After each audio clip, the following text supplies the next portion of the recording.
Salut, c'est Cyril de Web de Fou, j'espère que t'as la forme aujourd'hui. On se retrouve pour parler flemme et entrepreneur, c'est-à-dire quand un entrepreneur a la flemme qui l'envahit, qu'est-ce qu'il doit faire, quelle solution on a, comment on combat ça et comment on s'en sort facilement. Ok, je vais te donner la méthode dans ce podcast. Avant ça, pense à t'abonner selon où tu m'écoutes, tu cliques sur le bouton s'abonner, violet, rouge selon où tu te trouves, et puis tu vas dans la description, il y a un lien pour rejoindre les contacts privés, tu cliques dessus, tu t'inscris, parce que c'est des infos que tu vas trouver tous les jours à forte valeur ajoutée qui vont changer ta vie et ton business, crois-moi. Et en plus de ça, dans ma liste, j'envoie des promos à tous ceux qui me suivent. Des promos, c'est des réductions à moins 50% en général des produits que je sors avant que les prix augmentent. Donc chaque semaine, ça dépend, il y a des formations qui sortent et tu peux avoir des prix exclusifs que tu trouveras nulle part ailleurs. Ok, avant ça, avant de commencer à parler du contenu réellement, pareil, il reste une formation disponible, c'est comment créer des produits en masse, c'est toute la méthode pour créer des produits si t'as pas d'idée, si tu sais pas par où commencer, c'est tout ce qu'il te faut pour ne jamais manquer d'idées. Tu peux avoir plus de 4000, moi je m'en sers pour avoir plus de 4000 contenus par an, je forme mes salariés à faire ça, donc je te l'ai déjà dit, tu le sais si tu m'écoutes, c'est la meilleure méthode qui permet de faire le plus de performance quand tu as des problèmes de contenu et que tu ne sais pas quand ou quoi créer. Ok, allez, on passe au contenu du podcast maintenant, c'est parti. La flemme d'un entrepreneur, je crois que c'est le plus grand fléau qu'on a tous, tu vois, et ça vient généralement quand tu taffes beaucoup, c'est-à-dire que tu l'as rarement au début, cette flemme. Alors tu peux l'avoir au début, mais au début t'es super motivé, tu vois, et que peu importe le projet que tu fais, que tu gagnes de l'argent ou pas, que tu sois étudiant, entrepreneur, salarié, t'as toujours cet élan de motivation qui t'arrive des fois, et des fois il retombe directement à mort, tu vois. Et je vais te parler d'un truc qui est assez extraordinaire, que j'ai découvert, on m'a appris ça quand j'ai fait une formation de commercial quand j'étais beaucoup plus jeune, tu vois, c'était mon tout premier job de salarié, j'ai été salarié très très rapidement au début de ma vie active, et c'est le seul truc que j'ai retenu, tu sais quoi, d'un patron ou d'un salarié, on m'a formé là-dessus, c'était un très très bon gars, il s'appelait Rodolphe, passons, et il m'a expliqué un truc qui est assez extraordinaire, et je vais te dire de quoi il s'agit juste après. Donc quand t'as cette flemme qui t'envahit, déjà il faut comprendre d'où elle vient, tu vois, pourquoi t'as cette problématique, pourquoi t'as une sacrée flemme des fois, tu vois, tu peux te lever le matin, t'as pas envie, tu vois, c'est chiant, ou alors tu te dis, ah non, je veux pas faire ça la semaine prochaine, tu sais, tu fermes un peu les yeux, tu mets des œillères, ah non, surtout pas, puis ça te revient dans la gueule. Puis le pire, c'est que tu le sais, c'est-à-dire que quand tu laisses traîner les trucs et que t'as vraiment la flemme, ça te revient mécaniquement dans la gueule. Et en plus de ça, ça te revient en masse, tu vois, c'est-à-dire que tu laisses traîner 1, 2, 3 sujets, et à un moment donné, peu importe ce qui se passe, à un moment donné, ces sujets, ils vont te faire chier parce que tu les as pas traités. Tu vois de quoi je parle? Tu vois ce truc où tu laisses vraiment toujours traîner, tu dis je le ferai demain, et t'arrives plus tard, et boum, ça te revient dans la gueule. C'est l'horreur.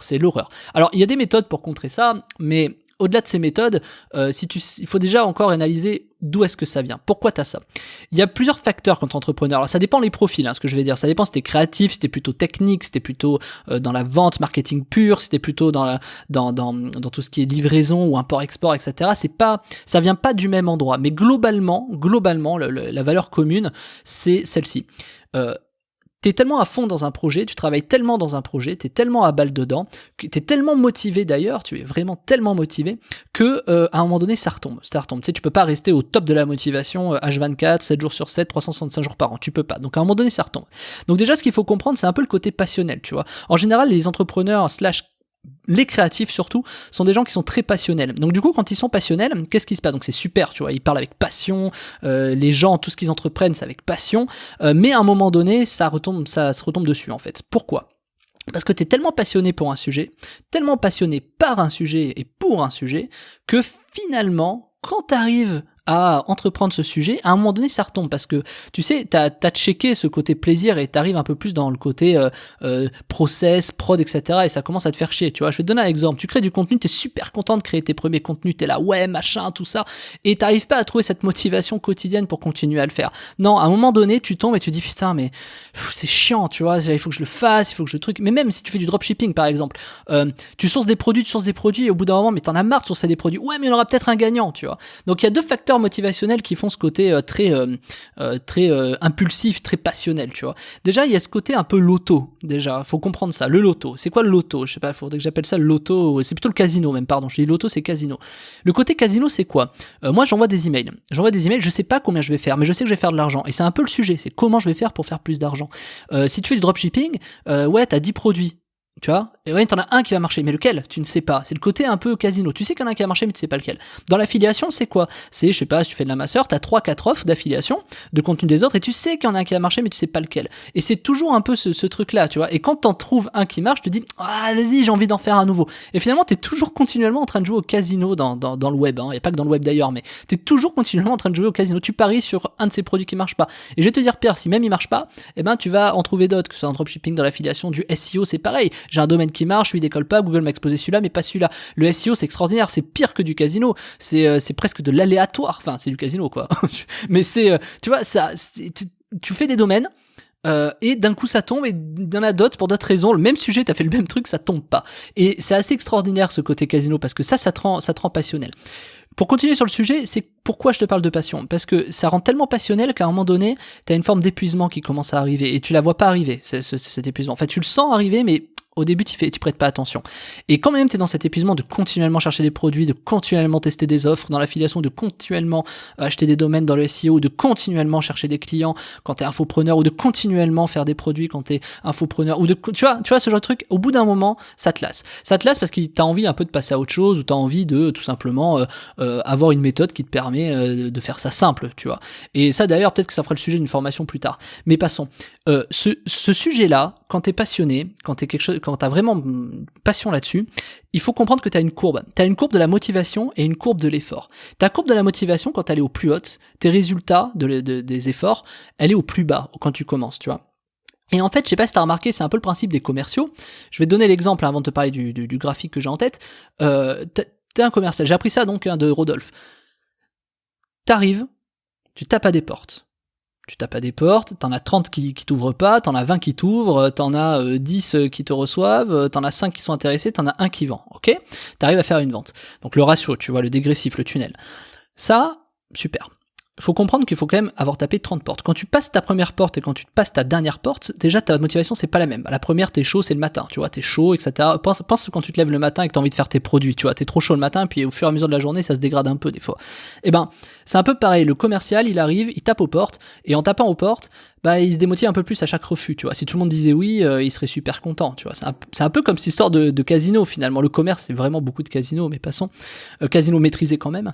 Et bah forcément, finalement, quand t'arrives au bout de ça, ben t'as ta courbe de motivation qui baisse. Et ça t'est déjà arrivé d'avoir ce genre de sujet. Écoute bien, ça va vraiment te parler. T'es motivé, tu fais des efforts, il y a aucun retour. Et c'est quand tu relâches que t'as plus envie, machin, que t'as les retours que tu n'espérais plus ou que t'espérais qui arrivent. Tu vois. Pourquoi ? Il faut comprendre que ton élan de motivation te permet de faire beaucoup d'efforts. Ok, donc on peut dire que ta courbe de motivation et d'effort / effort, c'est la même, tu vois. Autant t'es motivé, autant tu feras des efforts. Si t'es super motivé, tu feras les efforts qu'il faut, tu vois. Quand ça, tu la mets à balle, mais que t'as les résultats qui est au plus bas, eh ben, à un moment donné, tu lâches. Donc, il faut comprendre que, comme un commercial, les ventes, elles se font pas tout de suite au bout de 2 heures, tu vois. Quoi, c'est pas parce que tu vas taper ce matin à 8 heures qu'à 10 heures tu vas faire une vente, surtout pas les premières fois.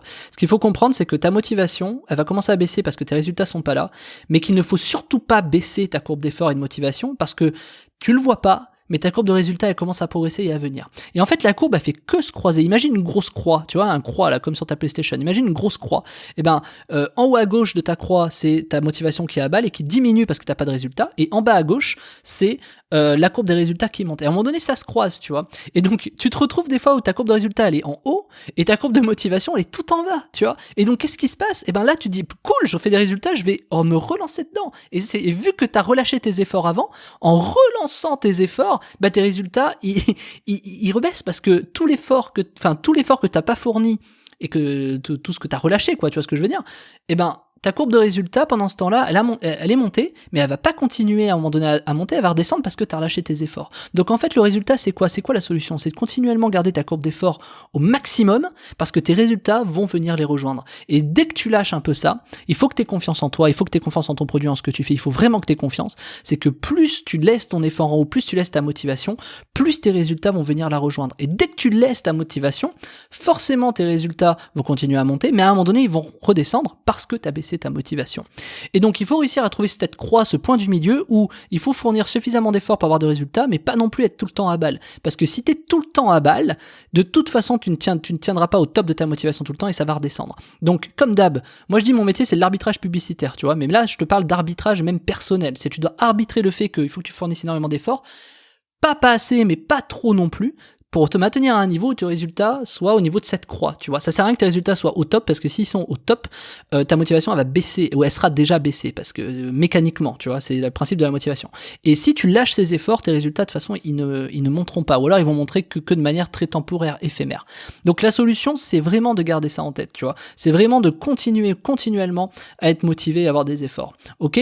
Donc si tu continues à être motivé toujours au top, eh ben forcément tu vas avoir une flemme qui va t'envahir parce que tu vas pas avoir ce résultat tout de suite maintenant, tu vois. On a besoin de ça, on a besoin de booster notre dopamine, tu vois. On a besoin d'avoir un résultat. Imagine un chien, tu lui lances une balle, il te la ramène, tu lui donnes une friandise, il a besoin de cette récompense immédiate. Et si tu te satisfais pas d'avoir une récompense immédiate, par exemple si tu te satisfais pas d'avoir sorti ta première vidéo, ta 100e vidéo, ta 123e vidéo, si tu te satisfais pas de ça, ou si tu te satisfais pas au quotidien des sujets que tu traites, ou si tu te satisfais pas de ton lieu de travail, ou de ton écran sur lequel tu travailles, ou je sais pas, de ton matos, tu vois, je sais pas, mais fais-toi des petits bonheurs quotidiens au fur et à mesure. Parce que ces petits bonheurs quotidiens, il faut que tu arrives à les créer, sinon ta courbe de motivation, elle va descendre. Et il y a rien de pire que ta courbe de motivation soit en bas et tes résultats en bas. Là, c'est échec assuré. Et malgré que, c'est dommage, si tu t'étais donné la chance de kiffer ce que tu faisais, ou de changer le matos, ou de, tu vois, je sais pas, mais je parle de matos, je te parle pas d'acheter un truc à 6000 balles, tu vois. Je parle de changer peut-être ton clavier ou ta souris, au lieu d'avoir une souris morte que tu dis, que tu sais, que t'arrives plus à faire rouler, tu dis, faut que je la change un jour,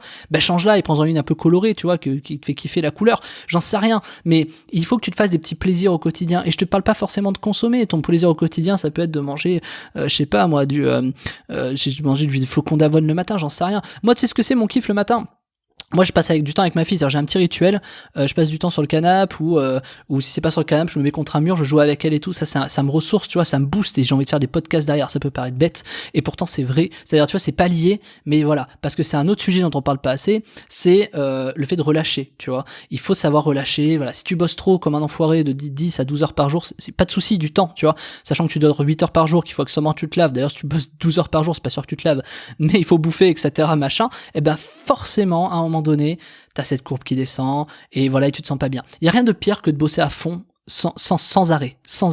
Parce qu'en fait, ça sert ta motivation à être au top, mais alors là, par contre, tu te sors plus le nez du guidon, on va arriver sur un autre problème, c'est qu'après, t'es plus lucide sur tes choix, tu vois, c'est qu'après, tu fais de la merde. Et bizarrement, tu vas revenir aussi là-dessus, et tu vas me comprendre, et tu sais de quoi je parle, quand je vais sortir de mon, tu sais, je me suis mis à fond à bosser comme un enfoiré, et quand je sors de ça, eh ben, ça détend, et d'un coup, t'as des idées, tu reviens plus cool, tes machins, et tu vois, ça te réinspire. Faut pas oublier que quand tu sors quelque part, c'est quelque chose qui t'aère la tête et qui te permet de replonger dans ton travail. Il faut savoir s'aérer, tu sais quoi? On n'a jamais savouré autant le silence qu'après un gros truc de bruit. Et on n'a jamais autant savouré le bruit qu'après énormément de silence, tu vois. Donc, évidemment, tu peux pas faire beaucoup de bruit et beaucoup de silence, tu vois. C'est un peu, tu vois, c'est pas possible, quoi. Tu vois, c'est antinomique, le bordel. Donc, forcément, si t'as beaucoup de bruit, il faut que t'ailles dans le silence. Si t'as trop de silence, il faut que t'ailles dans le bruit. C'est pareil. Si tu bosses trop, faut savoir relâcher. Et si tu relâches trop, faut savoir bosser. Faut savoir trouver ce côté arbitraire. Et c'est ce que je veux te dire.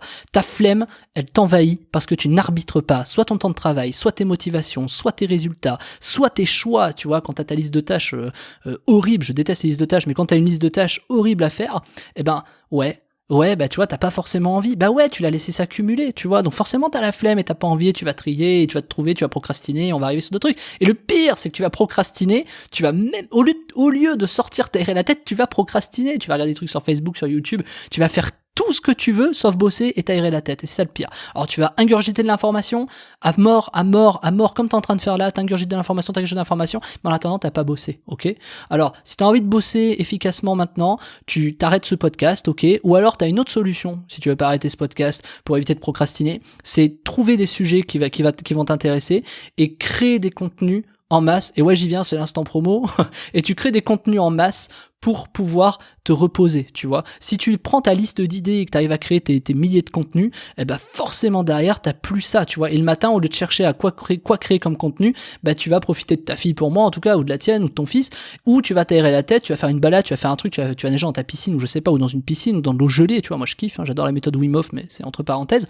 Et t'as tout ce qu'il faut. Et ça, pour se libérer ce temps, c'est très simple. Il suffit de créer des contenus en masse, peu importe ton secteur. Et pour ça, je t'ai fait une formation, c'est juste en dessous. Tu cliques dessus, c'est créer des produits en masse. Tu vas voir, c'est la méthode, il y a 10 trucs dedans. C'est celle que je donne à mes salariés. Je te l'ai dit en début de podcast, si t'as suivi. C'est la meilleure méthode qui existe pour créer des contenus en masse. Et quand t'as ça, peu importe ton métier, ce que tu fais, créer du contenu, c'est la base de tout, tu vois. Tu parles à des gens, c'est du contenu. Tu t'écris, c'est du contenu. Tu vois, tu te déplaces, c'est du contenu. Tu brasses de l'air, tu vois. L'air, c'est du contenu en soi.